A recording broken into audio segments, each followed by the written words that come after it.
अस्सलामुअलैकुम स्टूडेंट्स, आज हम एसएसटी पढ़ेंगे। तो सबसे पहले आप अपनी बुक देख लिए। आपकी बुक का नाम है सोशल प्लानेट क्लास 6 एसएसटी।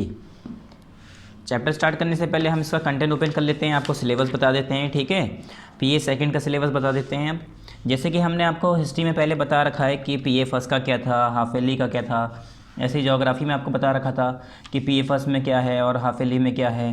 फिर सिविक्स का हमने टिक लगाया था पीए फर्स्ट का और हाफ ईयरली का। अब हम टिक करेंगे पीए सेकंड का चैप्टर। ठीक है, कि पीए सेकंड में क्या आएगा। तो देखिए बच्चे, यहाँ पर कितने चैप्टर हैं, 1 2 3 4 5 6। तो ये 6 में से, यहाँ पर 6 में से 3 चैप्टर्स आप लगा लिए हिस्ट्री के। 3 चैप्टर्स लगा लिए आप पीए सेकंड में। कितने? ये 3 चैप्टर्स आपके पीए सेकंड में हो जाएंगे।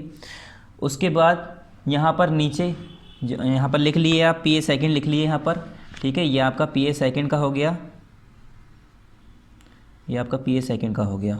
ठीक है स्टूडेंट्स, ये आप पीए सेकंड्स का लगा लिए।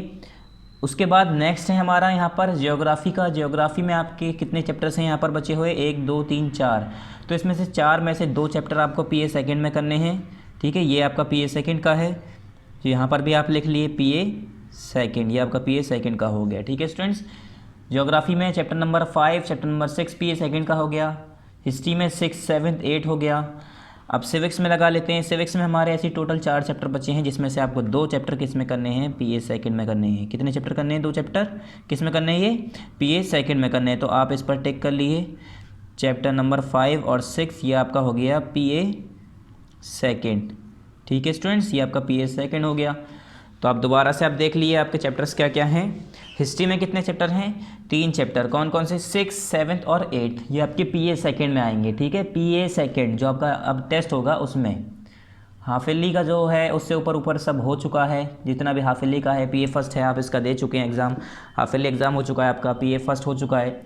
अब ये पीए सेकंड का हमने यहाँ पर टिक लगवा दिया आपको। चैप्टर नंबर 6 7 8 ये हिस्ट्री का है। ठीक है, ऐसी जियोग्राफी में चैप्टर नंबर 5 और 6 आएगा आपका, और सिविक्स में आपका क्या आएगा, चैप्टर नंबर 5 और 6।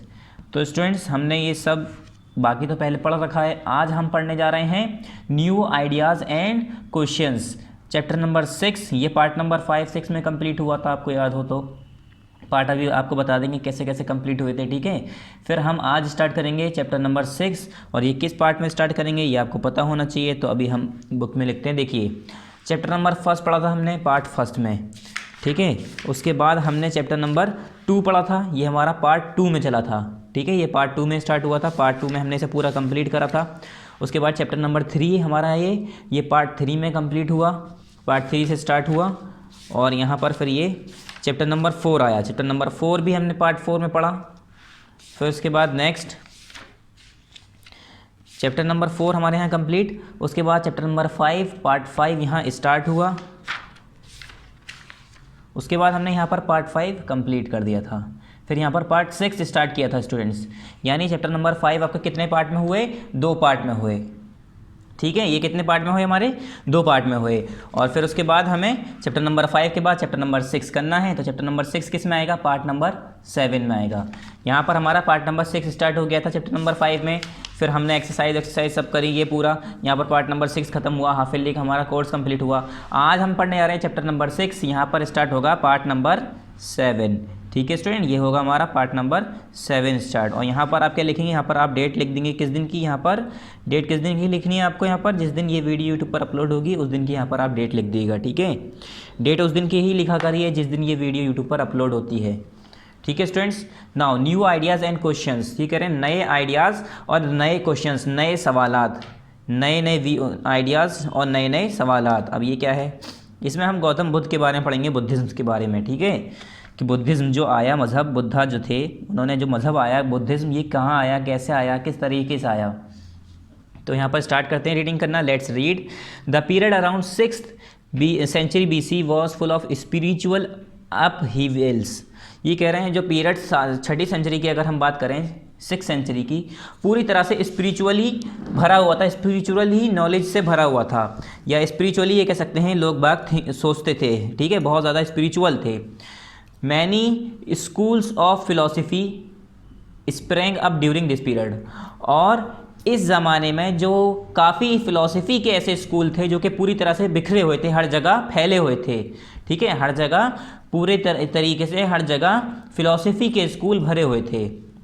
The most important among them were Buddhism and Jainism. उसमें दो इम्पॉर्टेंट, जो सबसे इंपॉर्टेंट माने जाते हैं स्कूल्स में, फिलॉसफी के दो स्कूल्स थे। कौन कौन से? Buddhism and Jainism. ये दो स्कूल बहुत ज़्यादा इंपॉर्टेंट थे उस टाइम, मतलब ये काफ़ी ज़्यादा चल रहे होंगे या काफ़ी ज़्यादा लोग बाग इससे नॉलेज ले रहे होंगे, ज़्यादा पढ़ रहे होंगे बच्चे यहाँ पर, इसलिए कह रहे ये ज़्यादा चल रहे होंगे। गौतम सिद्धार्थ, सिद्धार्था लिखा है, सिद्धार्थ पढ़ेंगे। Gautam Siddhartha was born in 563 BC at Lumbini in Nepal. Nepal में एक जगह है लंबिनी, वहाँ पर गौतम सिद्धार्थ पैदा हुए। कब? 63 BC में, 563 BC में लंबिनी जगह है नेपाल के अंदर, वहाँ पर गौतम सिद्धार्थ पैदा हुए। ठीक है। उसके बाद ही was the founder of Buddhism, और यही जो हैं बुद्धिज्म के फाउंडर हैं। बुद्धिज्म मज़हब जो शुरू किया था इन्होंने ही शुरू किया था। This was the time of change in the life of people, और यही वो वक्त है जब लोगों की ज़िंदगियों के में चेंजेस आने लगे। लाइफ ऑफ पीपल, ठीक है। This was the time of change in the life of the people. Many thinkers brought out these changes in our society, और काफ़ी थिंकर्स ने तो ये सारे चेंजेस हमारे सोसाइटी के अंदर भी लाए, हमारे सोसाइटी के अंदर वो चीज़ें लाने लगे। They try to find out the true meaning of life, और वो लोग क्या मेहनत कर रहे थे, किस चीज़ पर जद्दोजहद कर रहे थे, किस चीज़ पर कोशिश कर रहे थे? वो ये समझना चाह रहे थे हम जो पैदा हुए हैं, हम ज़िंदगी में आए हैं, दुनिया में आए हैं, इसका मकसद क्या है। हमारे खुदा ने, हमारे मालिक ने, हमारे रब ने, हमारे भगवान ने, ठीक है, हमारे गॉड ने हमें अगर पैदा किया है, हमें जन्म दिया है, हमें लाइफ दी है, तो ऐसे थोड़ी ना भेज दी होगी। कुछ ना कुछ तो हर चीज़ का मकसद होता है। अगर हम खाना बनाते हैं तो उसके पीछे मकसद ये होता है कि उसे खाना होता है। ठीक है। हमें भूख लगती है तभी तो हम खाना खाते हैं, तो हमें खाना क्यों खाते हैं? क्योंकि हमें भूख लगती है, तो उसका मकसद होता है खाना खाने का। ठीक है। हम एक्सरसाइज क्यों करते हैं? कि हम फिट रहें, तो एक्सरसाइज करने का एक मकसद है। क्या मकसद है? कि हम फिट रहें। इसीलिए जो थिंकर्स थे उस ज़माने में, सोचने वाले लोग थे, जो नॉलेजेबल लोग थे, बहुत जो समझदार लोग थे, उन लोगों ने सोचा कि हमारी ज़िंदगी में हमें यहाँ पर भेजा गया है, हम जिंदा हैं, हम पैदा हुए, तो हमारी ज़िंदगी का मकसद क्या है। ठीक है। वो अपनी ज़िंदगी का असल मीनिंग, असल मायने समझना चाह रहे थे। वो हम ज़िंदगी में आए हैं, इसका मकसद क्या है, क्यों भेजा गया है हमें। ठीक है। They try to find out the true meaning of life. वो सब यही इसी चीज़ों में लगे हुए थे। बुद्धिज़्म, फिर बुद्धिज़्म कैसे हुआ? Buddhism is named after Gautam Buddha. Buddhism जो वर्ड है ये गौतम बुद्धा की वजह से, किसके? गौतम बुद्ध जो थे, गौतम बुद्धा, उनके नाम पर पड़ा। जैसे कि अब कोई क्रिश्चियन है तो क्रिश्चियन के मज़हब को कहते हैं क्रिश्चियनिटी। ठीक है।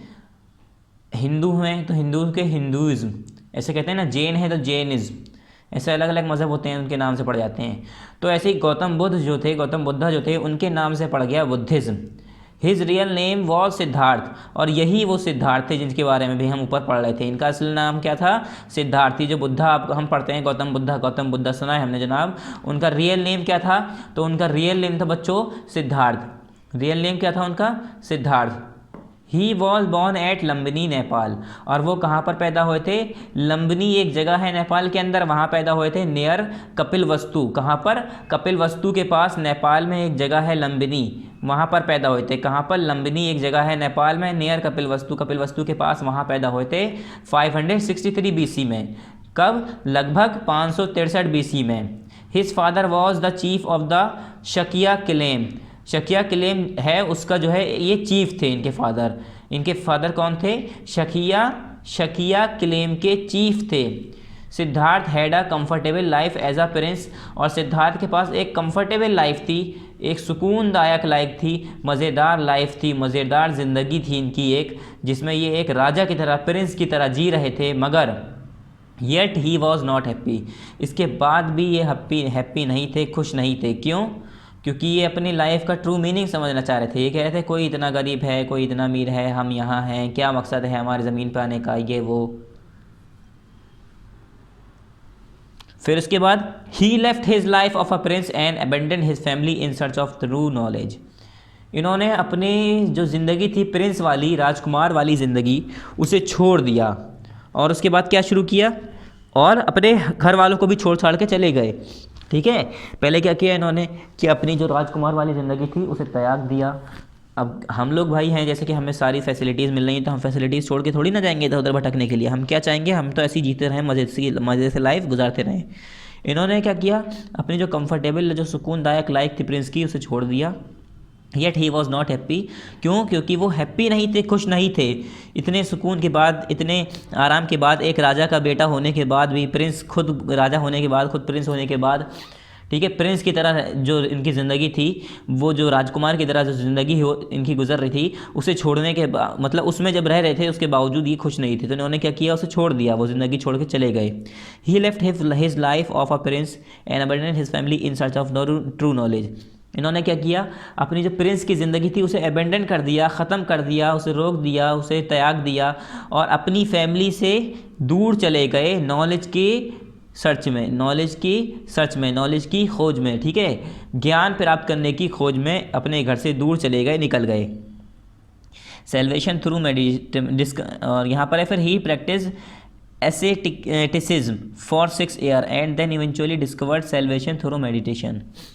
क्या हुआ, वो 6 साल तक एक पेड़ के नीचे, जिसे कहते हैं, या कहीं पर पेड़ के नीचे बैठकर ये ध्यान लगाते थे। किस लिए? कि इन्हें ज्ञान प्राप्त हो, ये अपने गॉड से कांटेक्ट कर पाएँ, बात कर पाएँ, ठीक है, या अपनी ज़िंदगी को समझ पाएँ। ध्यान लगाते थे, सोचते थे, ठीक है, अपने दिमाग को कंट्रोल करते थे, मेडिटेशन करते थे। मेडिटेशन आपने सुना होगा, एक एक्सरसाइज होती है जिससे अपने ब्रेन पर, बॉडी पर कंट्रोल किया जाता है। तो ये यहाँ क्या करते थे, वहाँ पर बैठकर मेडिटेशन किया करते थे, ठीक है। और वहाँ पर जैसे कहते हैं ना कि आपने देखा होगा कुछ साधु होते हैं, वो सालों साल चले आते हैं और क्या करते हैं, योग करते हैं, या तो फिर बैठ के पेड़ के नीचे ध्यान लगाए रहते हैं, बैठे रहते हैं। तो इसी तरह से इन्होंने वहाँ पर बैठकर ध्यान लगाया, 6 साल तक ऐसे ही रहे बाहर जंगलों में। He receive enlightenment under a peepal tree at Bodh Gaya in Bihar and understood the cause of suffering in the world.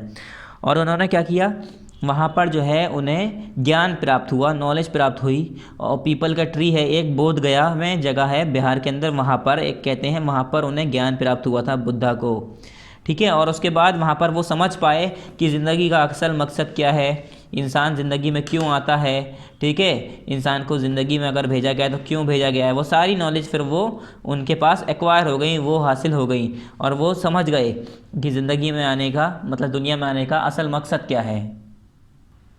Teaching of Buddhism, जो बुद्धिज़्म मज़हब आया, इन्होंने, बुद्धा ने जो मज़हब बुद्धिज़्म बनाया, या फाउंडर थे इसके, तो ये जो फाउंड किया, इसकी टीचिंग क्या थी, इस बुद्धिज़्म की टीचिंग क्या थी, ये क्या बताते इसमें। जैसे हमारा है, हिंदूज़ है, मुस्लिम्स हैं, इसमें अपनी अपनी मज़हब की एक टीचिंग होती है, बताया जाता है कि ऐसे ऐसे करो, ये गलत है, ये सही है, अपनी ज़िंदगी ऐसे गुजारो, दूसरे की मदद करो, दूसरे के बारे में बुरा मत कहो। इसी तरह से बुद्धिज़्म की टीचिंग क्या क्या थी।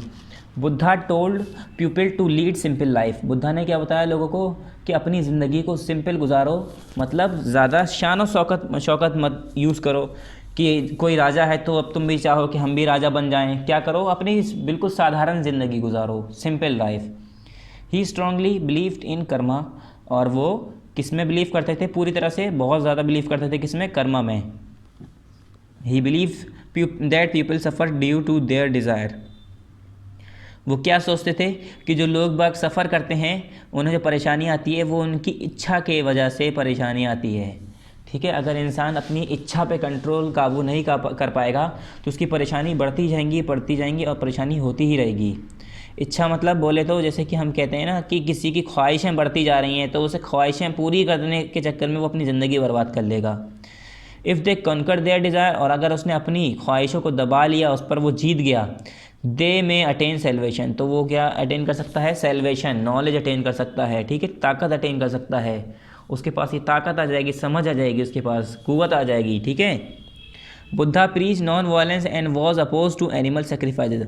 और बुद्धा ने क्या प्रीच किया, बुद्धा ने बताया नॉन वायलेंस मतलब लड़ाई दंगे ये सब नहीं होने चाहिए, फसाद, शांति से, सुकून से, भाईचारगी से रहना चाहिए।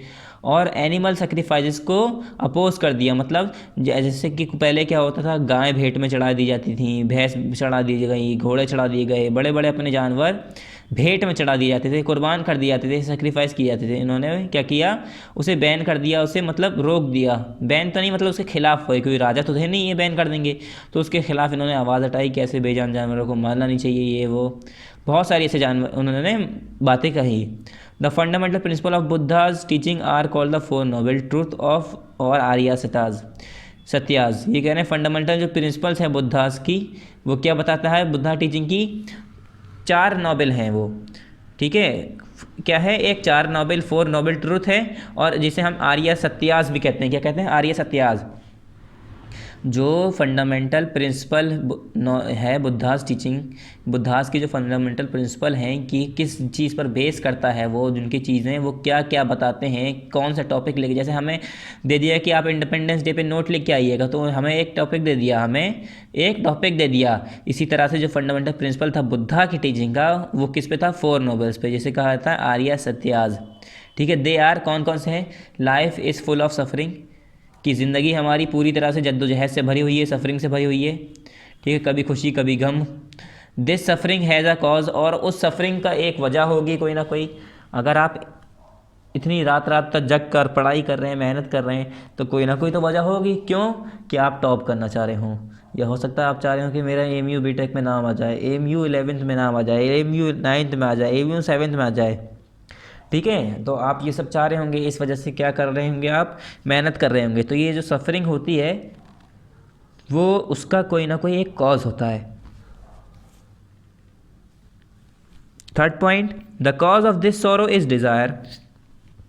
और ये जो सॉरो है इसका जो कॉज है, जो सॉरो जो है इसका जो एक कॉज है, जो वजह है, वो क्या है, एक डिज़ायर है, चाह।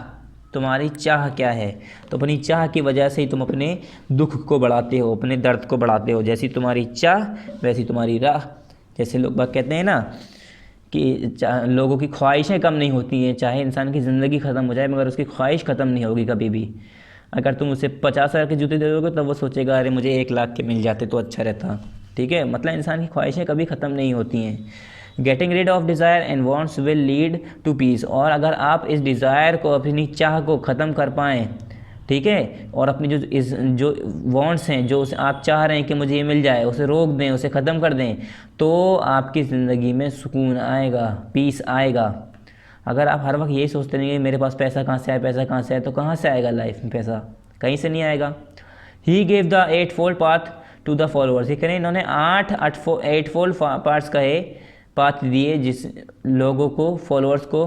The 8-fold path are as followers के 8-fold पाथ क्या क्या हैं, नाम दिए हुए हैं। पहला क्या है, राइट फेथ, दूसरा क्या है, राइट थॉट, तीसरा right speech, fourth right action, fifth right living, sixth right effect, 7th right remembrance, 8 right meditation. इन्होंने 8 ऐसे हुक्म कह लो, हुक्म दिए थे या बताया था कि सब चीज़ें हमें करनी चाहिए। पहला कि हमें सच्चा यकीन होना चाहिए, भरोसा होना चाहिए, ठीक है। राइट थॉट, सही बिल्कुल सोच होनी चाहिए अपनी। राइट स्पीच, अपना बोलने का नज़रिया, अपने बोलने का तरीका बेहतरीन होना चाहिए कि सामने वाले को लगे ना कि हाँ इससे कुछ नहीं आता, या हाँ ये तो गंवार है, या हाँ ये बिल्कुल जाहिल है, इसे तमीज़ नहीं है बात करने की, ऐसा कुछ ना समझ में आए। तो इसके लिए क्या है, राइट लिविंग। उसके बाद 6th है यहाँ पर राइट एफर्ट्स। राइट एफर्ट्स में क्या है, कहाँ पर आप मेहनत कर रहे हैं, एफर्ट्स जो आप लगा रहे हैं, मेहनत जो कर रहे हैं, वो सही जगह ही लगा रहे हैं, गलत जगह कहीं लगा रहे हैं, तो सही जगह, ठीक है। 7th क्या है, राइट रिमेम्बरेंस, अच्छे तरीके से याद रखना, ये भी बहुत बड़ी एक बात है अपनी कामयाबी के लिए। राइट मेडिटेशन, और अपने दिमाग पर काबू पाने के लिए मेडिटेशन करना चाहिए। क्या, मेडिटेशन करना चाहिए। अब ये 8 हो गए हमारे। पहला क्या है, right faith, right thought, right speech, right action, right living, right efforts, right remembrance, right meditation, ठीक है स्टूडेंट्स, ये हमारे पूरे 8 हो गए। अब नेक्स्ट पेज नंबर 36 ओपन कर लिए।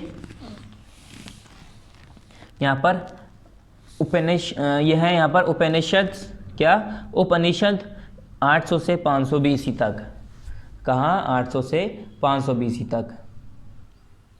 नाउ यहाँ पर अब पढ़ेंगे हम उपनिषद इसमें क्या है, the Brahmans and the Upanishads, यहाँ पर देखिए the Brahmans and the Upanishad are considered to be part of the Vedas. ये कह रहे हैं जो ब्राह्मण्स और जो उपनिषद हैं वो दोनों जो है वेदास के, वेदा जो हमने पढ़े थे कि वेदास मिले थे, वेदा के अंदर बारे में लिखा था कि कई लोगों के बारे में, तो उसके अंदर उपनिषद और जो ब्राह्मण्स हैं वो वेदा के पार्ट हैं, वेदा में उसका जिक्र है, उनका जिक्र है। These work comprise the basic scriptures of the Hindu, और ये जो वर्क्स था उसमें क्या क्या है, बेसिक हिंदू के बेसिक स्क्रिप्चर्स के बारे में लिखा हुआ है। The Upanishad contain bold and searching inquiries into the spiritual field, और जो उपनिषद हैं उसके अंदर क्या क्या है, बोल्ड और सर्चिंग इंक्वायरीज लिखी गई हैं स्पिरिचुअल फील्ड्स के अंदर, स्पिरिचुअल फील्ड्स के अंदर बोल्ड और सर्चिंग इंक्वायरीज लिखी हुई हैं। Hindus teaches the existence of supreme, जो हिंदूज़ हैं वो किसके बारे में पढ़ाते हैं, एग्जिस्टेंस ऑफ सुप्रीम, सुप्रीम का एग्जिस्ट होना उसके बारे में पढ़ाते हैं। उसके बाद यूनिवर्सल स्पिरिट के बारे में बताते हैं। According to the Hindu thinkers, और ये कह रहे हैं हिंदू थिंकर्स के अकॉर्डिंग, हिंदू थिंकर्स के हिसाब से, the existence of each living thing is govern by its action in this previous life. ये कह रहे हैं अकॉर्डिंग टू हिंदूज थिंकर्स, जो हिंदूज थिंकर्स थे उनकी हिसाब से जो एग्जिस्टेंस है हर लिविंग थिंग का, वो उसकी पुरानी ज़िंदगी से क्या करता है, गवर्न होता है। उसकी पुरानी ज़िंदगी में उसने क्या क्या एक्शन लिए हैं उसके हिसाब से ही गवर्न होगा, उसके हिसाब से ही डील होगा। मतलब जैसे कहा जाता है ना, अगर आप इस जन्म में अच्छे कर्म करेंगे तो अगले जन्म में आपकी ज़िंदगी अच्छी होगी, या इस जन्म में बुरे कर्म करेंगे तो अगले जन्म में आपकी ज़िंदगी बुरी होगी, ऐसे ही यहाँ पर कहते हैं लोग। उसके बाद good acts will bring fruit in some next existence and so will bad acts. ये कह रहे हैं अच्छा एक्ट आपके लिए एक फल बन के आएगा आपके नए एग्जिस्टेंस के लिए, और अगर आप अच्छे काम नहीं करेंगे तो आपके लिए वो अच्छा फ्रूट नहीं लाएगा। क्या वो कहते हैं ना, अच्छे काम का फल मीठा होता है या बुरे काम का नतीजा बेकार होता है, तो वही बात कह रहे हैं। This belief gave rise to the doctrine of karma and rebirth. ये जो बिलीफ था इससे ही हमारा जो डॉक्ट्राइन ऑफ कर्मा निकल के आया, जिसका मतलब हम ये भी कह सकते हैं rebirth. According to this belief the soul within a body never dies. ये कह रहे हैं इस बिलीफ के हिसाब से जो सोल था बॉडी का वो नेवर डाइज, वो क्या कहते हैं कि कभी मरती नहीं है। According to this belief the soul within a body never dies. इस बिलीफ के हिसाब से जो कर्मा जो इनका बिलीफ था उसके हिसाब से ये लोग सोचते हैं कि कभी बॉडी की आत्मा रूह जो है मरती नहीं है, ठीक है। It is only the body that dies and is born again and again. और वो सोचते थे कि जो खाली बॉडी होती है वही मरती है और दोबारा वो जो वो जो इनकी रूह है, जो इनकी सोल है, जो इनकी आत्मा है वो ज़िंदा रहती है, वो चेंज होती रहती है बॉडी में, ठीक है, और बॉडी ही खाली गल जाती है, सड़ जाती है। एंड द टेक्स्ट कंटेन, यहाँ पर लिखा है ना, Upanishad literally means approaching and sitting near. ये कह रहे हैं जो हमारा उपनिषद वर्ड है इसका मतलब होता है कि अप्रोच होना, करीब आना, पहुँचना, और नियर बैठना, करीब बैठना। And the text contain conversation between teachers and students. और जो टेक्स्ट होते थे उसमें क्या कंटेन होते हैं, टीचर्स और स्टूडेंट के बीच में कन्वर्जेशन होते हैं, कन्वर्जेशन, ठीक है। ऑफन आइडियाज़ वर प्रेजेंटेड थ्रू सिंपल डायलॉग्स। और ये जो आइडियाज़ हैं वो सिंपल डायलॉग्स से प्रेजेंट होते हैं। The Upanishad are 108 in number. और ये कह रहे हैं जो उपनिषद हैं वो 108 नंबर है गिनती में। कितने? 108 नंबर हैं गिनती में अगर हम उपनिषद को गिनेंगे। Upanishad were taught in ancient India to students of highest merit only and that also after they spend considerable time with their teachers and provide their desire to learn. अब ये जो कह रहे हैं कि जो उपनिषद है इसमें जो है जो उपनिषद के थॉट थे जो एंशियंट इंडिया में वो किसे जो बताए गए थे, Upanishad were taught in ancient India to students of highest merit. जो हाईएस्ट मेरिट के स्टूडेंट होते थे उनके लिए ही सिर्फ होता था। And that also after they spend only and that also after they spend considerable time with their teacher. और वो लोग जो कि अपने टीचर के साथ काफ़ी समय बिताते हों, ठीक है। And provide their desire to learn. और जो ये बताते हों कि हाँ हम चाहते हैं पढ़ना, तो टीचर उन्हें पढ़ाते थे, उसकी नॉलेज देते थे। The gods refer to in the Upanishad are Agni, Vayu, Indra, Rudra, Savitri and Brahma. ये कह रहे हैं ये जो इसमें गॉड का नाम लिया गया है उपनिषद में कौन कौन से हैं, वो अग्नि है, वायु है, इंद्रा है, उसके बाद यहाँ पर रुद्र लिखा है, उसके बाद सावित्री है, उसके बाद ब्रह्मा, ठीक है। ये सारे क्या हैं, ये उपनिषद हैं जो इसके अंदर रेफर किए गए हैं। उसके बाद the Upanishadic thinker were mostly Brahmans and Rajas. ये कह रहे हैं जो उपनिषद थे, जैसे मैंने बताया ना ब्राह्मण्स थे, वैसे उपनिषद जो थे उन लोगों की थिंकिंग जो है ना क्या थी, किस पर डिपेंड करती थी, ब्राह्मण्स और राजास के, किस पे, ब्राह्मण्स और राजास पे डिपेंड करती थी। उपनिषद जो थे उनकी थिंकिंग, जो उनके थिंकर्स थे वो कौन कौन थे, मोस्टली ब्राह्मण्स और राजास, यही दो उपनिषद में ज़्यादातर आते थे। But there were some women thinkers also, और कह रहे हैं कुछ वहाँ पर औरतें भी थीं जो थिंकर्स थी, सोचने वाली थी, नॉलेजेबल औरतें थीं, जैसे यहाँ पर लिखा है ऑल्सो। उसके बाद लिखा है Gargi was one of them who was famous for her learning. ये कह रहे हैं गर्गी एक औरत थी ऐसे ही जो कि बहुत ज़्यादा फेमस थी अपनी लर्निंग की वजह से, बहुत ज़्यादा पढ़ी लिखी थी, वो समझदार थी। She even participated in debates held in royal courts, और वो यहाँ तक कि इतनी समझदार थी, इतनी अक्लमंद थी कि वो जो है रॉयल कोर्ट्स में, शाही दरबार में जब कोई डिबेट होती थी, बहस होती थी, तो उसमें वो पार्टिसिपेट भी करती थी, ठीक है, हिस्सा भी लेती थी। Ordinary people did not participate, और उसमें ऑर्डिनरी पीपल, आम लोग जो है पार्टिसिपेट नहीं करते थे। वन एक्सेप्शन वॉज सत्यकामा जबला, और एक एक्सेप्शन इसका दिया है सत्यकामा जबला का। ये क्या है, he was named after his mother. ये सत्यकामा जो है इनकी मदर के बाद इसका नाम पड़ा। द स्लेव वुमेन जबली, उनका नाम क्या था, स्लेव वुमेन का जबली, उसी के नाम से पड़ा था ये, ठीक है। ही वॉज सत्यकामा जबला इनका नाम था, जबली इनके माँ का नाम था। He was even accepted as a shishya by a Brahmin guru name Gautam. उसके बाद वो एज अ सहिष्या या सहिष्य, क्या सहिष्य जैसे होता है ना सहिष्य, तो वही सहिष्य, ये क्या है, ये एज अ सहिष्य इन्हें एडॉप्ट किया गया, क्या किया, एक्सेप्ट किया गया, किसके ज़रिए, ब्राह्मण गुरु जिनका नाम था Gautam. Satyakama had a great desire to learn about the reality of life, और सत्यकामा बहुत ज़्यादा उनकी इच्छा थी कि अपने ज़िंदगी की रियलिटी के बारे में पढ़ें सुने। Later on he became one of the great thinker of the India, बाद में वो ही सत्यकामा एक बड़े क्या हो गए, ग्रेट थिंकर्स बन गए इंडिया, हमारे टाइम के, सॉरी नॉट इंडिया, ठीक है, यहाँ पर टाइम लिखा है। There after many of the Upanishadic ideas were develop by the famous thinker Shankaracharya. ये कह रहे हैं इसीलिए इसके बाद काफ़ी जो उपनिषद आइडियाज़ थे वो किसके ज़रिए डेवलप हुए थे, फेमस थिंकर हैं एक, कौन, शंकराचार्य, उनके ज़रिए, ठीक है। उसके बाद आ गए हम जैनिज्म पर। जैन जैसे हमने पढ़ लिया ना, ऊपर पढ़ा है हमने उपनिषदिक यानी ब्राह्मण्स और उपनिषदिक, उसके बाद हम पढ़ने जा रहे हैं हम जैनिज्म, ठीक है। जैन भी तो एक मज़हब है जैनिज्म, तो उसके बारे में पढ़ेंगे अब। जैनिज्म में क्या है, यहाँ पर जैनिज्म में क्या है, the name Jain comes from the title Jinnah.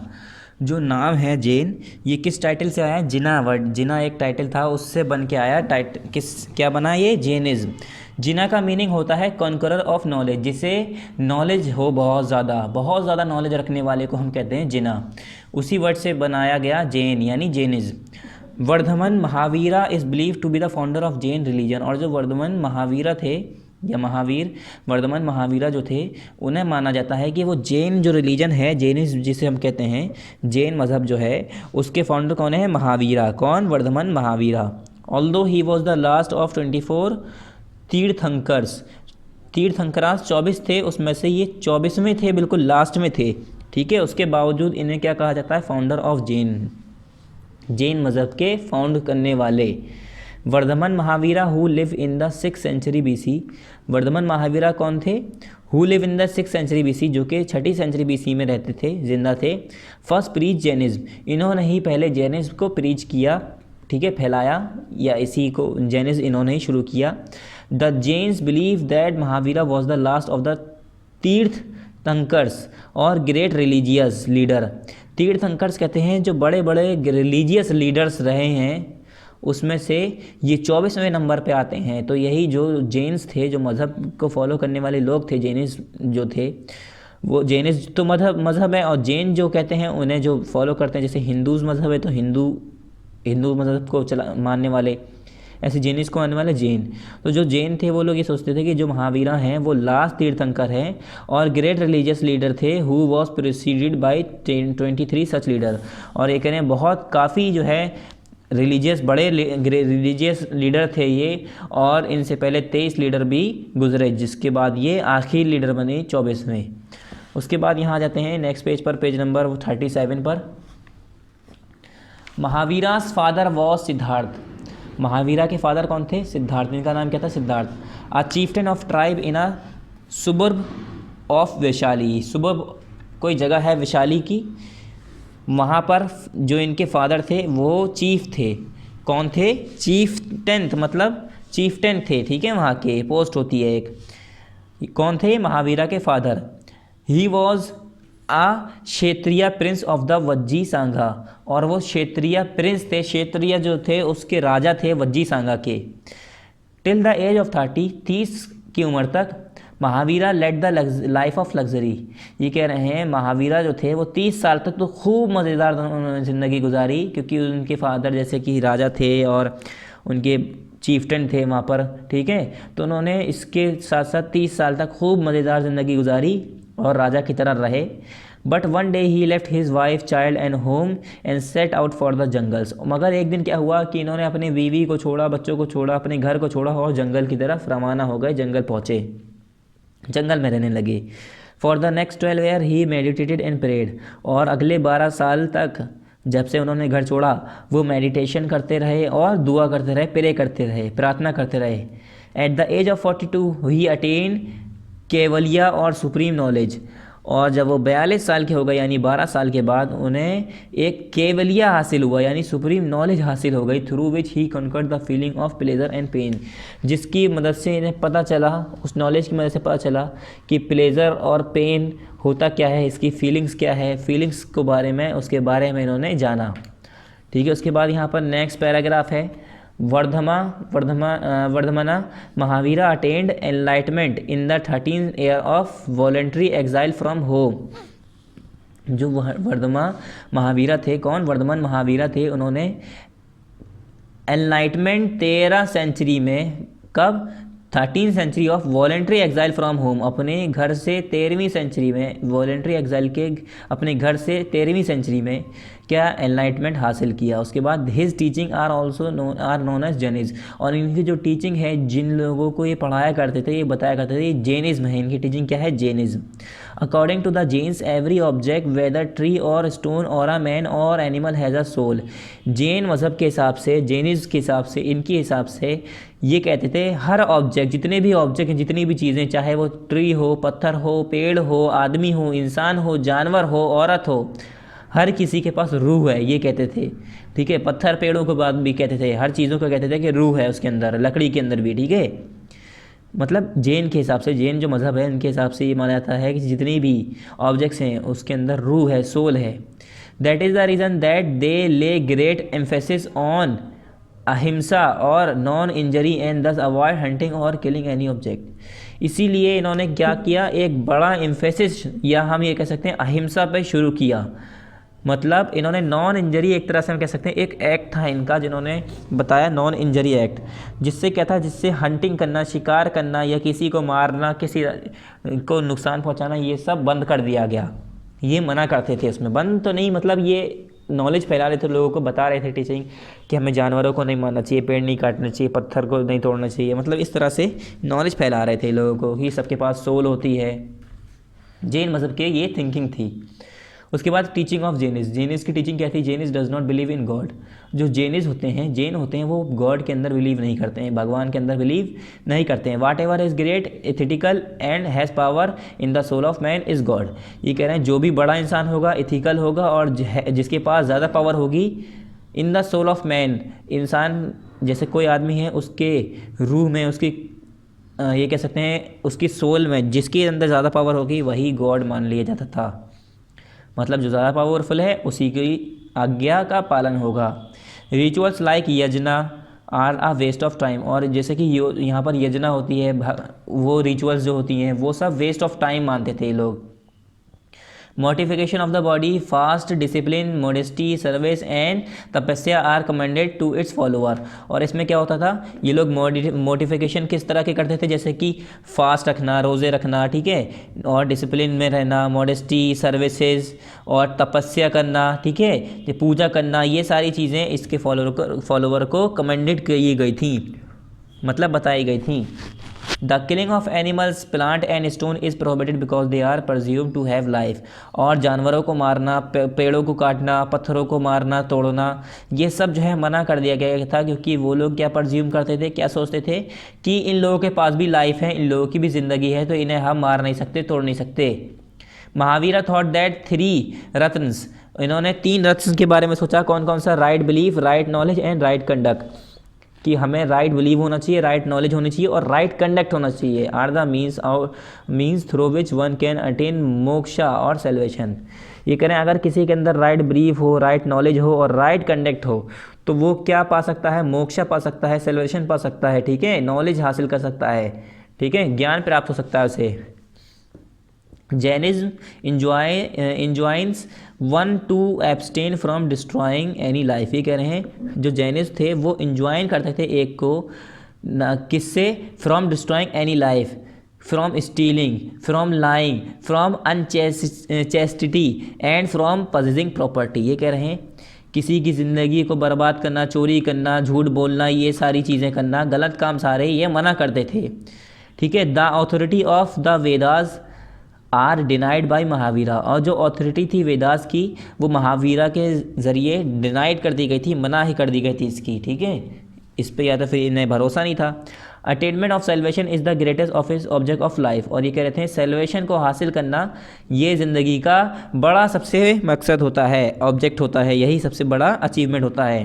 That's puts an end to the circle of birth and rebirth, जो कि यही एक क्या करता है, जो बर्थ और रीबर्थ का जो सर्कल है यही इसी से चलता रहता है। However Jains believes in the doctrine of karma and rebirth. यहाँ तक कि ये जो जेनिस थे ये भी इस पे बिलीव करते थे, डॉक्ट्राइन ऑफ कर्मा पे। डॉक्ट्राइन ऑफ कर्मा कहते हैं कि ये लोग सोचते थे रीबर्थ, मतलब ये लोग सोचते थे कि एक बार इंसान मर जाता है तो उसकी रूह नहीं मरती है, बॉडी ख़राब हो जाती है, फिर वो दूसरे बॉडी में जाके जन्म लेता है वही आदमी। महावीरा डाइड इन 546 BC और ये 546 BC में महावीरा की डेथ हो गई, ठीक है। महावीरा की डेथ कब हुई? 546 BC में।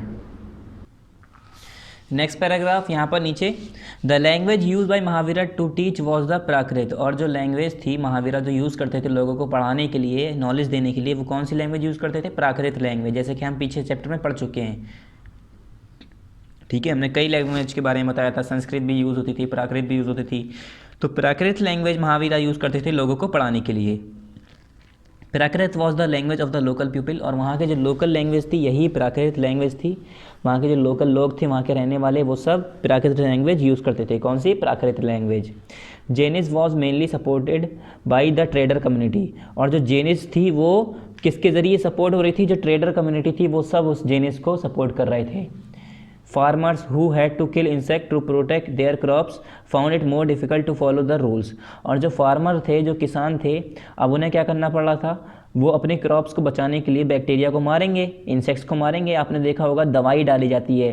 किसान क्या करता है, जब अपने खेत उगाता है तो उसमें दवा डालता है। दवा किसके लिए?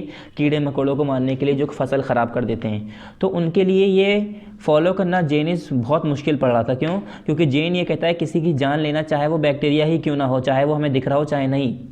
वो कहते थे कि अगर किसी की जान लेना है हमारे लिए पाप का काम है, ठीक है। यहाँ तक कि ये भी कहा जाता है वो लोग पहले मास्क लगा के चलाया करते थे अपने चेहरों पर, कि हमारे मुंह में कोई बैक्टीरिया अगर चला गया, गलती से कीड़ा मकोड़ा चला गया तो वो हमसे मर जाएगा, ठीक है, तो हमसे पाप हो जाएगा, इस तरह से। तो जो फार्मर थे अब उनका तो ये काम ही था खेतों में दवाई डालना जिससे कीड़े मर जाएं और फसल ख़राब ना हो, फसल अच्छी हो। तो इनके लिए बहुत परेशानी आ रही थी, क्योंकि ये जैन फॉलो करेंगे, जैनिज़्म अगर मज़हब फॉलो करेंगे तो इन्हें किसी की मौत करना, किसी की डेथ किल करना इनके लिए ज़रूरी नहीं, मतलब इनके लिए नुकसान, ये कहा जाता था कि मना था इनके मज़हब के हिसाब से। Jain monks covered their faces with a cloth to prevent inhaling of insects that exist in the air. अब वही कह रहे हैं जो जैन मॉक्स थे, जो पुजारी हुआ करते थे इनके जैन के, वो अपने चेहरों को इस तरह से कवर करते थे कि कोई अगर सांस लेते वक्त इनके नाक में, मुंह में कोई कीड़ा न चला जाए जिससे वो मर जाए और हमें पाप लग जाए, ऐसे सोचते थे ये लोग। Jainism spread to Rajasthan. और जैनिज़्म कहाँ कहाँ फैला? राजस्थान फैला, गुजरात फैला, तमिलनाडु तक गया ये मज़हब, कर्नाटका तक गया, and some part of the north India. और इंडिया के जैसे यहाँ पर ईस्ट, वेस्ट, नॉर्थ, साउथ, तो नॉर्थ वाले हिस्से में काफ़ी हिस्से में फैल गया, पूरे ऊपर हिस्से में। कौन सा मज़हब? Jainism.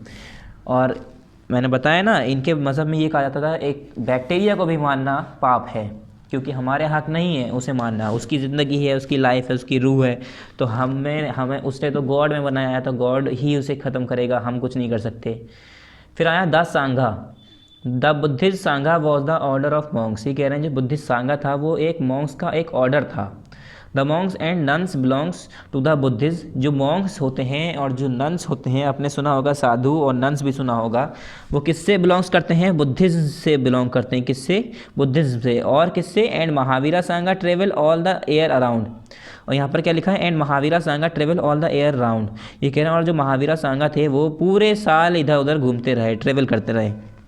The follower left their homes in search of knowledge and stayed in the sangha. ये कह रहे हैं काफ़ी जो फॉलोवर थे उन्होंने अपने अपने घर छोड़ दिए और सांगा के साथ रहने लगे। ठीक है। The rules made for the Buddhist sangha were written down in Buddhist book. ये कह रहे हैं जो रूल बुद्धिस्ट सांगा के लिए बनाए गए थे वो बुद्धिस्ट बुक के अंदर लिखा गया है, कॉल द विनया पिटका। क्या? विनया पिटका। क्या? विनया पिटका। इस बुक में सारे रूल्स रेगुलेशन इनके लिखे हुए हैं। Any one could join the Sanga but the permission of Elder. ये करें कोई भी सांगा को ज्वाइन कर सकता था। ये जो बुद्धिस्ट सांगा, जो इनका बुद्धिस्ट का मज़हब था, इसे कोई भी ज्वाइन कर सकता था, मगर उससे पहले but the permission of Elder was, यहाँ पर नेक्स्ट पेज पर फिर permission of Elder was, page number 38 पे, नेसेसरी। मतलब अपने बड़े की एक परमिशन लेनी पड़ती थी। जैसे कि अब हम हैं, ठीक है, कोई क्रिश्चियन है, वो चाह रहा है कि हिंदू हो जाऊं, वो चाह रहा है कि मैं मुसलमान हो जाऊं, तो उसे क्या करना पड़ेगा पहले? या अगर हम बुद्धा इसकी बात कर रहे हैं सांगा की, तो सांगा की बात करते हैं कि अगर उसे क्या करना पड़ेगा? अपने बड़े की, एल्डर की परमिशन लेनी पड़ेगी। क्या मैं अपना मज़हब चेंज कर सकता हूँ? मैं ये बुद्ध सांगा में जा सकता हूँ? इस तरह से। ठीक है। Permission was sought from parents for their children. और अगर कोई बच्चा है वो चाह रहा है कि मैं सांगा ज्वाइन करूं, तो वो अपने माँ बाप से परमिशन लेगा।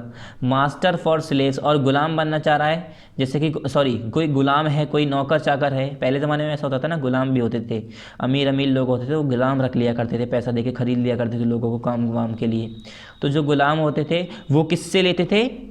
मास्टर्स से परमिशन लेते थे। Creditor for debtors and husband for women.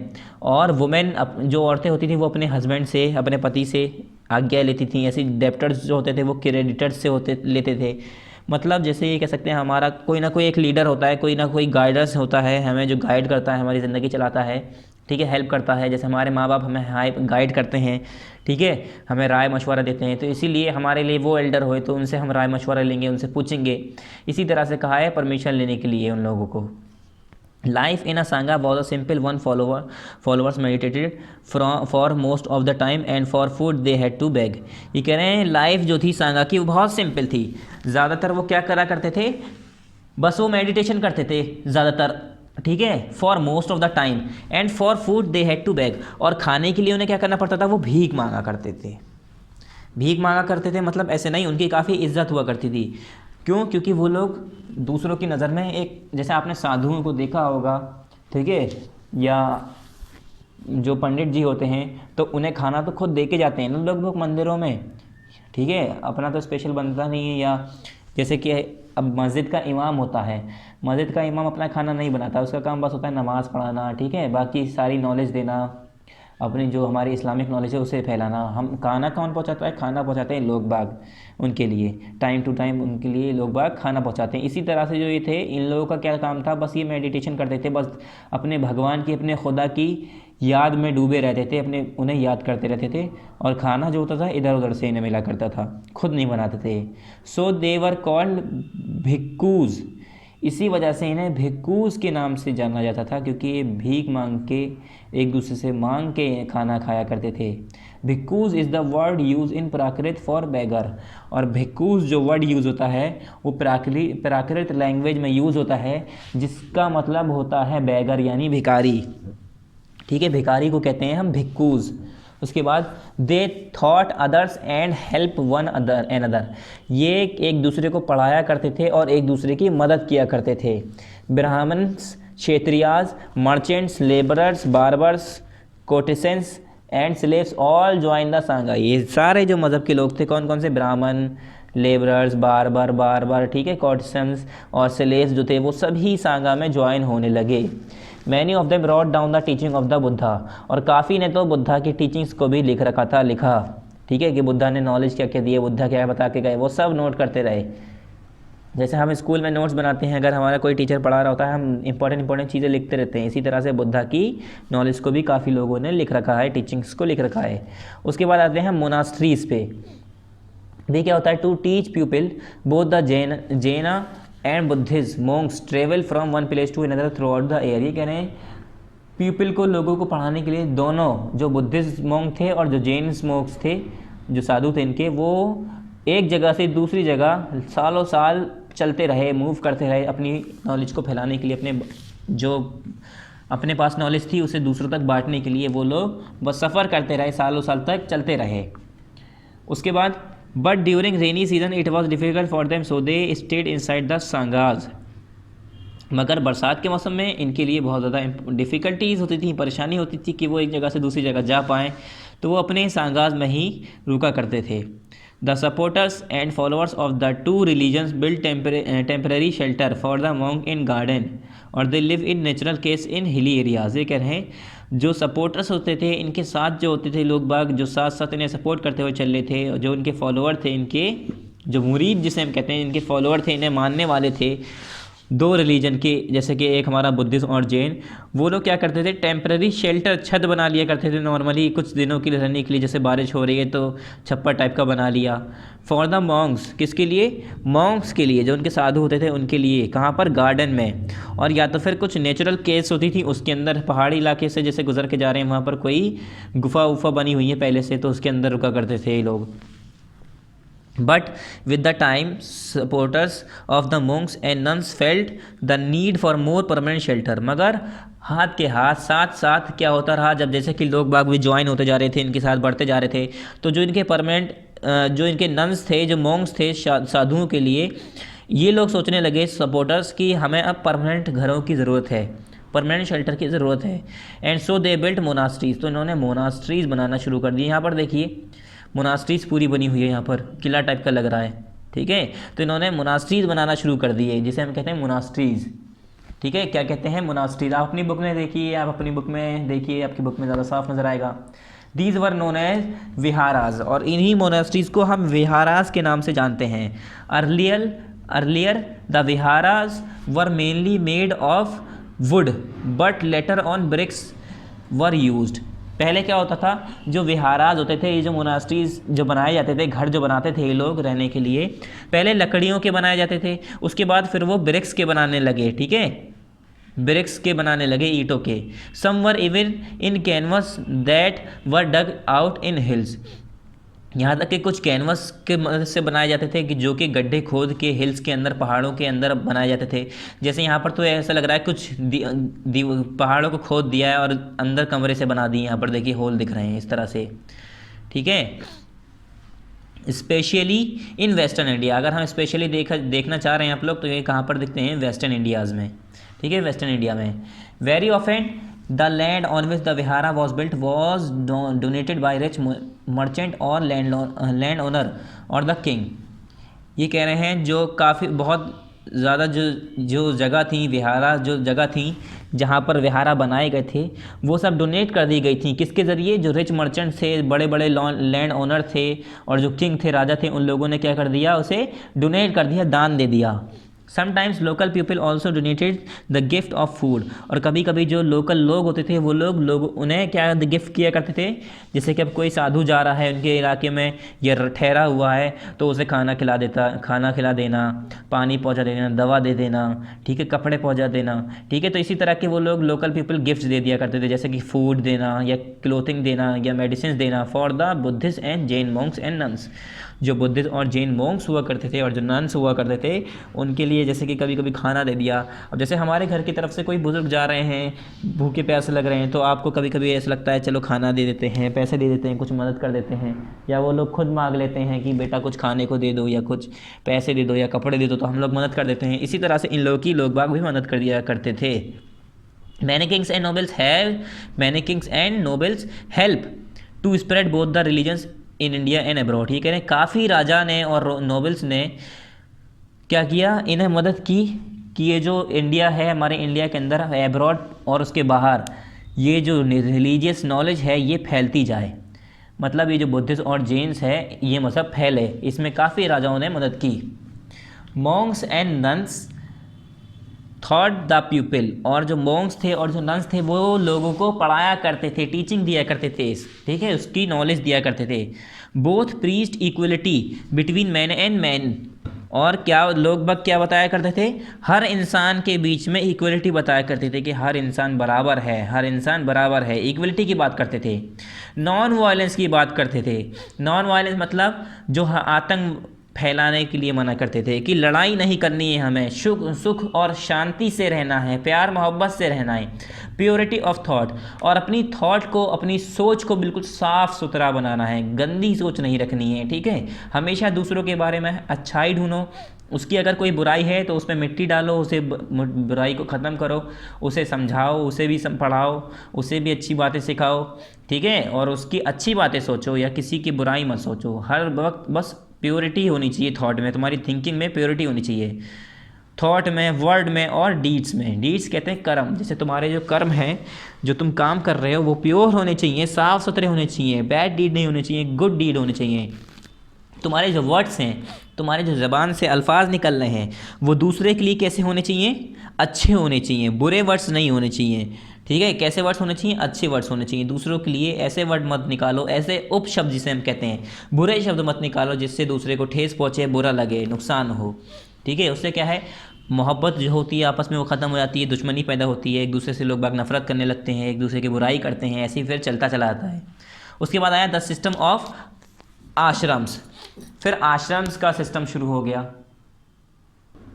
फिर यहाँ पर क्या हुआ, आश्रम का सिस्टम शुरू हो गया। आश्रम तो आपने सुने होंगे, ठीक है, चलिए पढ़ते हैं। Around the time when Jainism and Buddhism were becoming popular, ये कह रहे हैं जब, उस वक्त की बात कर रहे हैं जब हमारा जो ये जैनिज़्म और बुद्धिज़्म जो था वो बहुत ज़्यादा पॉपुलर हो चुका था। Brahmins develop the system of ashram, तो जो ब्राह्मण्स थे, ब्राह्मण्स जो होते थे उन लोगों ने एक आश्रम का सिस्टम शुरू कर दिया। कौन सा सिस्टम, आश्रम का सिस्टम। हेयर द वर्ड आश्रम means a stage of life, आश्रम यहाँ जो वर्ड है इसका मतलब होता है स्टेज ऑफ लाइफ, ज़िंदगी के पहलू, ये हिस्से, ये कह सकते हैं लाइफ के स्टेजेस, ठीक है। A person's life was divided into 4 आश्रम, ये कह रहे हैं लोगों की ज़िंदगियों को 4 आश्रम्स में इन्होंने डिवाइड कर रखा था, 4 हिस्सों में, स्टेजेस को 4 हिस्सों में बांट रखा था। एक कहा ब्रह्मचार्य, एक कहा गृहस्था, और एक वनप्रस्थ, क्या वनप्रस्थ लिखाया, और एक सन्यासा या सन्यास जैसे कहते हैं। 4 हिस्सों में इस इंसान की ज़िंदगी को इन्होंने बताया। Brahmin, Kshatriyas and Vaishyas men were expected to follow system of ashrams, और जो ब्राह्मण्स होते थे, जो क्षत्रियाज होते थे और जो वैश्याज होते थे उन्हें एक्सपेक्ट किया जाता था कि ये सारे आश्रम्स को वो फॉलो करें, ठीक है, मतलब इसका पालन करें। फिर इसका फर्स्ट पॉइंट क्या है, during their first 25 year peoples were lead to simple life and study the Vedas. इसमें क्या होता था, 25 साल तक, ड्यूरिंग देयर फर्स्ट 25 ईयर्स, उनके 25 साल तक लोगों को क्या करना होता था, अपनी सिंपल लाइफ गुजारनी होती थी, आम जिंदगी गुजारनी होती थी, और वेदास को पढ़ना होता था, ठीक है। इसे कहते थे ब्रह्मचार्य। इस ज़िंदगी को जो 25 साल तक लोग बाग गुजारते थे, जिसमें वो बहुत सिंपल लाइफ गुजारते थे और उसके बाद वो वेदास को पढ़ते थे, ठीक है, वेदास की नॉलेज को एक्वायर करते थे, उसे कहा जाता था ब्रह्मचार्य। उसके बाद during 25 to 50 they had to marry and live as householders. उसके बाद 25 के बाद, जब वो 25 साल के हो जाया करते थे, 25 साल के बाद 50 साल तक उन्हें शादी करनी होती थी। शादी करने के बाद अपने live as a householder, घर गृहस्थी को संभालना पड़ता था। उसी गृहस्थी से वर्ड यूज़ हुआ गृहस्थ, ठीक है, उसे कहा जाता था गृहस्थ। 25 साल के बाद 50 साल तक अपने घर वालों की देखभाल करना, ठीक है, पैसा कमाना, जो भी मतलब घर के काम में यूज़ हो रहा है वो सब करना, ठीक है, अपने बीवी बच्चों को संभालना, शादी कर लेना 25 साल के बाद। उसके बाद during 50 to 75 they had to live in the forest and meditation. 50 के बाद जो 75 साल तक ज़िंदगी होती थी, 50 साल से 75 साल तक उन्हें जंगलों में काटनी पड़ती थी। 25 साल की ज़िंदगी जंगलों में काटनी पड़ती थी, किसके लिए, फॉरेस्ट में रहते थे और वो मेडिटेट करते थे, जिसे कहा गया वनप्रस्थ। क्या, वनप्रस्थ, वन कहते हैं जंगल, उससे ही वर्ड बना है वनप्रस्थ। जंगलों में रहना पड़ता था और फिर वहाँ पर मेडिटेशन करते थे, ध्यान लगाते थे, ज्ञान प्राप्त करते थे, भगवान से अपने बात करते थे, जो भी कहते थे, ठीक है। फोर्थ जो आखिरी होता था, finally they had to give up everything and become sanyasi. और 75 के बाद उन्हें हर चीज़ें छोड़ देनी पड़ती थी, सारी ज़िंदगियों को अपनी जितनी भी काम किए उन्होंने सब छोड़ छाड़ कर वो एक सन्यासी बन जाते थे। सन्यास जैसे हम कहते हैं ना, सन्यास ले लिया, काम छोड़ दिया, तो सन्यासी बन जाते थे वो। ठीक है, कब? जब वो 75 साल क्रॉस कर जाते थे। अब आप लोग सोच रहे होंगे कुछ तो पहले ही मर गए, तो अब मर गए तो उनकी क्या कर सकते हैं, मगर पहले ज़माने के लोग काफ़ी ज़िंदा रहते, काफ़ी लंबे समय तक ज़िंदा रहते थे। उसके बाद यहाँ आ जाते हैं अब नेक्स्ट, ये ऐसी केस स्टडी दिया है, ज़ोरास्ट्रियनिज़्म। ज़ोरास्ट्रियनिज़्म ये है ज़ोरास्टर, इनके बारे में दिया है, चलिए पढ़ ही लेते हैं, ज़्यादा टाइम नहीं लगेगा पढ़ने में। इसमें क्या है, a wide variety of religious belief existed in ancient Iran. ये कह रहे हैं एक ईरान के अंदर, एंशिएंट ईरान के अंदर, पुराने ईरान के अंदर, जब ईरान बहुत पुराने, बहुत पहले की बात करें ईरान के अंदर, तो वहाँ पर एक बहुत वैरायटी की रिलीजियस बिलीफ एग्जिस्ट कर रही थी। However the main religion of the ancient Iranians was Zoroastrianism. ठीक है, जो सबसे मेन वहाँ पर एक रिलीजन फैला हुआ था ईरानियंस के लोगों में, उसका नाम था, उस मज़हब का नाम ज़ोरास्ट्रियनिज्म। क्या कहते थे वो लोग उसे? ज़ोरास्ट्रियनिज्म। जैसे हिंदुइज़्म, इस्लाम, ठीक है, जैनिज़्म, सिखिज़्म, ठीक है, ये सब हमारे मज़हब हैं। ऐसे ही हमने सुने इंडिया के अंदर, ऐसी एक ईरान के अंदर बहुत पहले, जब पुराने ज़माने की बात करें, तो वहाँ पर एक मज़हब फैला हुआ था जो उस टाइम एग्जिस्ट करता था। क्या नाम था उसका? ज़ोरास्ट्रियनिज्म। ठीक है, Zoroastrianism. This religion was founded by Zarathustra. ये रिलीजन फाउंड किसने किया था? ज़राथुस्त्र। और जिसे क्या कहते हैं हम? ज़रोस्त्र। क्या पढ़ते हैं इसे? ज़राथुस्त्र लिखा है, ज़रोस्त्र पढ़ते हैं। क्या पढ़ते हैं? Zoroaster. Zarathustra brought new principles into the religion, particularly the concept of one God, and pursued it of many evil practices। क्या हुआ, जो ज़राथुस्त्र थे या ज़रोस्टर थे, इन्होंने जो नई एक फ़िलॉसफी, ये कह सकते हैं नया एक कानून निकाला, कायदा कानून निकाला था मज़हब के अंदर, कि खाली एक गॉड की इबादत करना। क्या? Particularly the concept of one god, एक गॉड की इबादत करने का कॉन्सेप्ट इन्होंने शुरू किया। And purged it of many evil practices, और काफ़ी जो बेकार की प्रैक्टिसेस थी उन्हें ख़त्म किया। His ideas and teachings are recorded in the Gathas और सॉन्ग्स। इनके आइडियाज़ और टीचिंग्स जो हैं वो गथाज में, आप लोग को पहले पता होगा, पहले लोग बाग गाथा सुनाया करते थे, जैसे स्टोरी टाइप की, ठीक है, तो गा के प्रैक्टिस करके परफॉर्म करके इस तरह से, ठीक है, तो गाथाज में और गानों में इनकी जो प्रैक्टिस, ये जो टीचिंग्स थी वो सारी रिकॉर्ड हैं। इन द अवस्ते जैन the holy book of the Parsis, जो पारसीज हैं उनकी होली बुक है, उसमें अवस्ते जैन, उसके अंदर लिखा हुआ है सब। The sun and fire came to be worship as visible symbols of the Zoroastrian, और जो सन और फायर थे वो वर्शिप करने गए, वर्शिप होने लगी, उनकी पूजा होने लगी as visible symbol of the Zoroastrian. किसके लिए? ज़ोरास्ट्रियन का एक विजिबल सिंबल था ये। Later on, some Zoroastrians migrated from Iran and settled down in the coastal town of Gujarat and Maharashtra। बाद में क्या होने लगा, जो ज़ोरास्ट्रियन थे ईरान से वो सेटल डाउन होने लगे, कहाँ पर? मतलब माइग्रेट होने लगे ईरान से हटने लगे, वहाँ से आके यहाँ पर बस गए, कहाँ पर? कोस्टल टाउन में, गुजरात के और महाराष्ट्र के। They were the ancestors of today's Parsis, और जो आज के जो पारसीज इंडिया के अंदर मौजूद हैं वो कहाँ से आए थे? वो यही ज़ोरास्टर्स कौन थे? यही जो ज़ोरास्ट्रियंस थे, जो ज़ोरास्ट्रियन मज़हब को मानने वाले थे ईरान के, वही पारसीज लोग हैं। जो अब जो हम पारसीज सुनते हैं इंडिया के अंदर, जो पारसीज हैं वो वही लोग हैं जो कि ईरान से आए थे। ठीक है, सो स्टूडेंट्स, यहाँ पर आपका ये हमारी चैप्टर तो कंप्लीट हो गया है, पार्ट 7 पूरा कंप्लीट हो गया है। अब बात आ जाती है हमारी एक्सरसाइज की। तो हमारा पहला क्या है? टिक द करेक्ट ऑप्शंस, ये हमें पहले बुक में करना है। उसके बाद फिल इन द ब्लैंक्स, ये भी हमें बुक में करना है। नेक्स्ट है हमारा यहाँ पर यहाँ पर ट्रू फॉल्स, यस नो, यहाँ पर हमें यस नो करना है। उसके बाद ये भी हमें बुक में करना है, उसके बाद ये भी हमें बुक में करना है, मैच द फॉलोइंग, फिर डिफाइन द फॉलोइंग टर्म। आपको देखिए यहाँ पर एक एक वर्ड अलग अलग दिया है, इन सबको डिफाइन करना है, ये हमें कॉपी में करना पड़ेगा। उसके बाद distinguish between the following, Buddhist teaching and Jainist teaching, इनके बीच में हमें लिखना है। और यहाँ पर सीफ्टमराज और दिगंबराज और गिरस्त्रिया आश्रम और संन्यास आश्रम। उसके बाद हिनायना और महायाना, ये काफ़ी वर्ड्स तो ऐसे हैं जो आपने सुने ही नहीं होंगे, चैप्टर्स में नहीं सुने। ठीक है, इन्हें हमें डिस्टिंग्विश करना है, कुछ करेंगे कुछ नहीं करेंगे, कुछ काट देंगे जो सही नहीं होगा। ठीक है, उसके बाद आंसर दी फॉलोइंग क्वेश्चन, ये भी हमें बुक में करना है। इसमें 8 क्वेश्चन है पूरे कि हु वॉज गौतम बुद्धा, गौतम बुद्धा कौन थे, who are the teaching, what are the teaching of Hindus, Hindus की टीचिंग्स क्या थी। तो ये थोड़ा लेक्चर बड़ा तो होगा। उसके बाद ऐसे यहाँ पर व्हाट वर 4 नोबेल्स ट्रूथ, जो नोबेल्स ट्रूथ थे 4 वो क्या थे। उसके बाद यहाँ पर फिर एच है आंसर दिस क्वेश्चन, इसमें भी 7 हैं, पहले में ही 3 हमारे अलग अलग हैं, दसांगाज, विहाराज और जोरस्त्राज, तीनों को अलग अलग डिफाइन करना है पूरा। तो ये थोड़ा लंबा होने वाला है। कॉपी में क्या क्या करना है, डिफाइन द फॉलोइंग टर्म्स, यहाँ से हमें कॉपी में करना है क्या, इन कॉपी क्या क्या करना है, ई एक्सरसाइज, एफ एक्सरसाइज, ठीक है, जी एक्सरसाइज और एच एक्सरसाइज, ये सभी आपको कॉपी में करना है स्टूडेंट्स। क्या क्या, एक्सरसाइज ई, एक्सरसाइज एफ, जी, एच, ये चारों एक्सरसाइज आपको कॉपी में करनी है। बाकी जो एक्सरसाइजेज हैं वो आपको बुक में करनी है। ठीक है, तो यहाँ पर आप पार्ट 6 यहाँ पर हम कंप्लीट कर देते हैं। उसके बाद हम जो एक्सरसाइजेस करेंगे ये पार्ट नंबर 7 में करेंगे। ठीक है, सॉरी स्टूडेंट्स, ये हमारा पार्ट नंबर 7 कंप्लीट है, अब हम पार्ट नंबर 8 में करेंगे।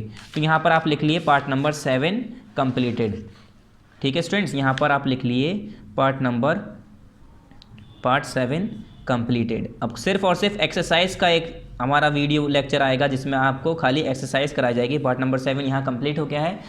नेक्स्ट वीडियो में हम पार्ट नंबर 8 स्टार्ट करेंगे जिसमें हम क्या पढ़ेंगे, खाली एक्सरसाइज सॉल्व करेंगे। ठीक है, वीडियो बहुत बड़ी हो जाएगी तो हम पार्ट नंबर 8 यहाँ पर स्टार्ट करेंगे।